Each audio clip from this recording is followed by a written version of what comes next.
Sustainable design thinking has evolved both in terms of sophistication and complexity, yet many of the objects we associate with sustainable production methods are in fact produced in small batches.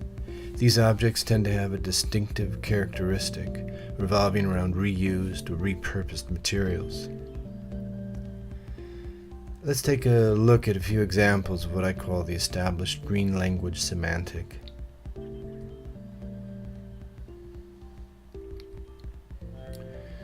Following artifacts are photographed from an exhibit back in 2003 in Amsterdam, organized by the LADF, the Latin American Design Foundation. And here we see a plastic ladle that's been retrofitted for a lamp,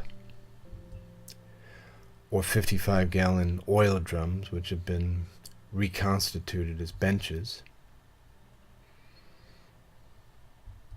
And finally, a table, Parsons-style table, built out of OSB, oriented strand board. And one would really have to like this material to have a connection to this table. It's not what we would consider traditional wood.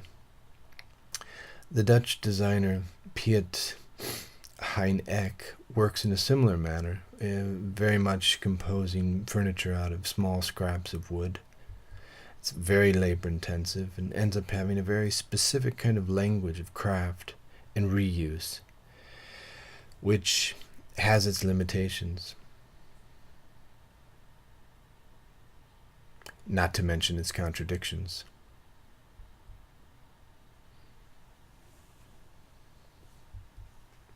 So let's explore those a little more closely. The Campagnan brothers, Umberto and Fernando, are in many respects the sort of poster boys of handmade, labor-intensive, expensive products.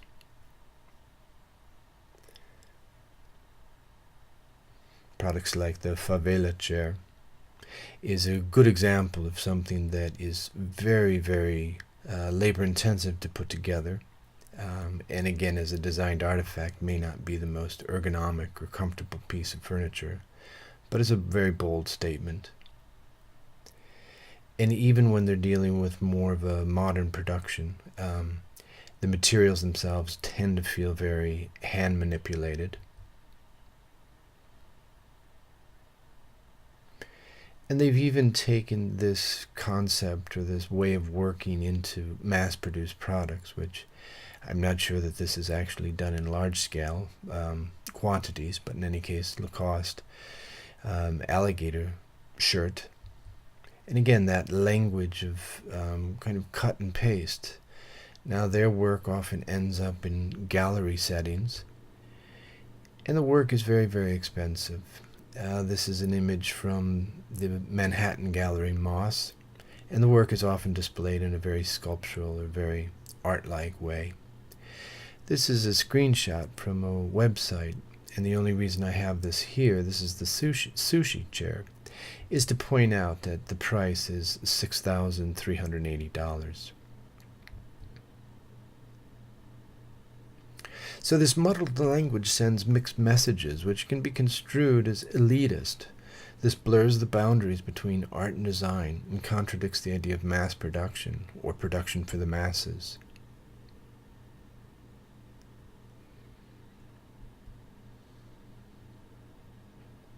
Another group is the Dutch collective Druk.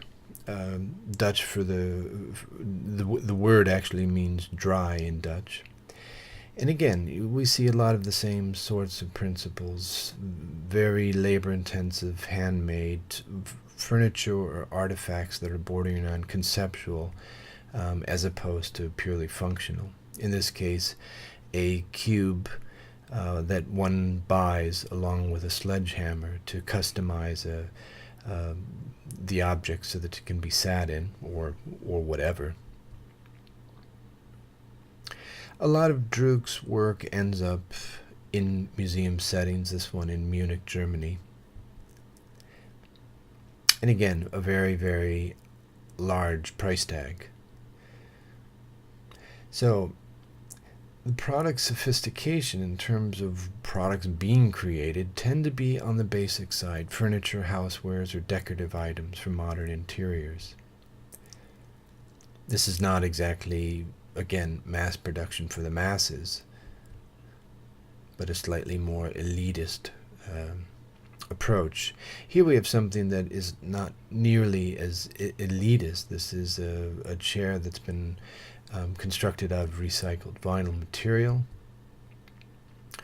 or in this case a bin, and the main function here is to repurpose plastic bags. These are not earth-shattering products, but they are the beginning attempts at creating products that encourage us to reuse materials, etc. This is a light fixture which encourages the consumer to actually put it together. It comes flat packed, and so there's some satisfaction in actually constructing the product. And again, we see this as one of the dynamics, how to engage the end user, the consumer, to be more proactive in the creation of their own artifacts. Here we have a more traditional approach, which is a chair that's reusing bamboo. Bamboo is really one of those almost fetishized materials, trying to suggest greenness when in fact the extraction and processing of bamboo can be incredibly labor intensive. Or here we have a tubular bent chair that's reusing rubber.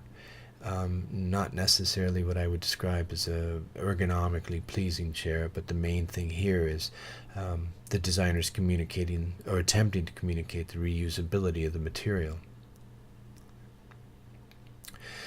Mexico City-based industrial designer Emiliano Godoy has added rigor to the conversation while still employing some of the hallmarks of craft, batch production, and carefully selected materials for products largely designed for the domestic interior.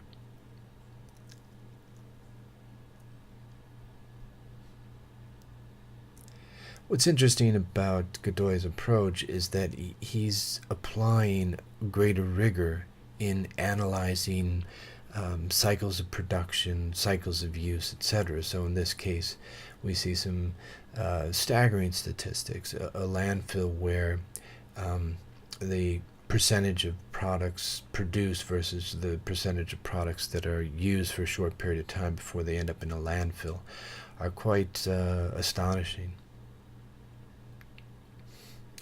So we have 78.1% of all goods discarded after 3 years of purchase.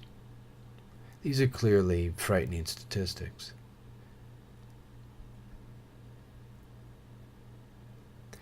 So his experiments have employed traditional craft processes and remixed those for more contemporary solutions.